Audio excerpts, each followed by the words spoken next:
Bonjour, moi c'est Floriane, je suis photographe amateur, nom de code Kuro. Il y a 4 mois, j'ai décidé de mettre au placard mon réflexe pour faire de la photo au smartphone. Alors pourquoi je suis passée à la photo de smartphone? Eh bien dans un premier temps parce que j'étais fatiguée de porter tout le matériel du réflexe, le boîtier, les objectifs, le trépied, et en fait ça me démotivait pour sortir, donc avec le smartphone c'est tout de suite plus pratique. La deuxième solution aussi, c'était pour partager immédiatement les photos en réseau, sur Facebook, sur Instagram, voire avec les personnes qui m'entouraient. Et la troisième raison, et la plus simple, c'est de pouvoir faire des photos en toutes circonstances et surtout pouvoir prendre des choses tout de suite qu'on ne peut pas forcément faire avec le réflexe. En fait, avec un smartphone, on ne va pas faire de la photo comme on en fait avec un réflexe. On va plutôt fabriquer de la photo. Personnellement, quand je vois une image qui me plaît, quelque chose qui me parle, je vais faire la photo et après, je vais m'amuser avec les applications et les filtres qui sont sur mon téléphone pour en faire une photo waouh. Ici, dans cet environnement, ce qui m'a interpellé tout de suite, c'est le toit. Je vais faire une photo du toit et puis ensuite, je verrai bien comment je vais la transformer pour la rendre intéressante à l'œil.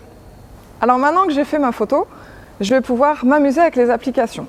Dans la plupart des smartphones, il y a une application native dans votre téléphone. Donc vous en avez une automatiquement dans votre téléphone.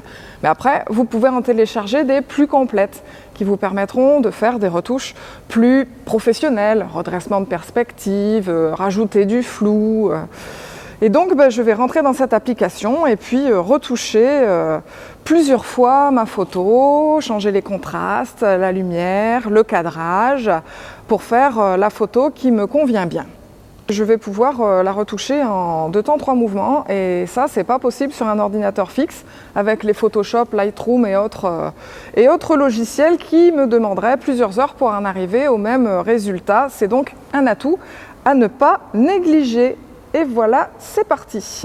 Ma photo est faite, je vais pouvoir l'envoyer sur Facebook ou sur Instagram, la partager en live puisque je viens de la faire. Voilà, qui est fait aussi. Donc ça, c'est un des grands avantages de la photo au smartphone. Un autre avantage, c'est que maintenant, on a des capteurs qui sont vraiment très intéressants et qui permettent aussi de faire du développement sur papier. Donc les photos ne restent pas dans le téléphone ou sur l'ordinateur. On peut aussi maintenant les mettre sur papier. Et là, c'est un format 15 cm par 15 cm. Alors, une petite astuce à savoir par rapport à la photo smartphone, c'est que le smartphone, on le tient vertical. Donc, pour partager les photos, il vaut mieux privilégier un format vertical, alors qu'au réflexe, on parle tout le temps d'un format horizontal. Eh bien, nous, au smartphone, on va éviter aux gens de retourner leur téléphone et de voir tout de suite la photo.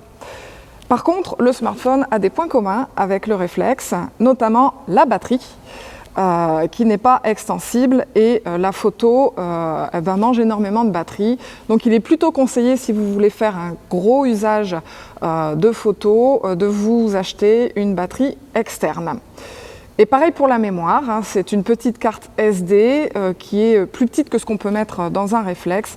Donc il faut aussi décharger régulièrement le téléphone sur l'ordinateur. L'avantage, c'est que quand on fait ça, le téléphone se recharge quand il est branché à l'ordinateur.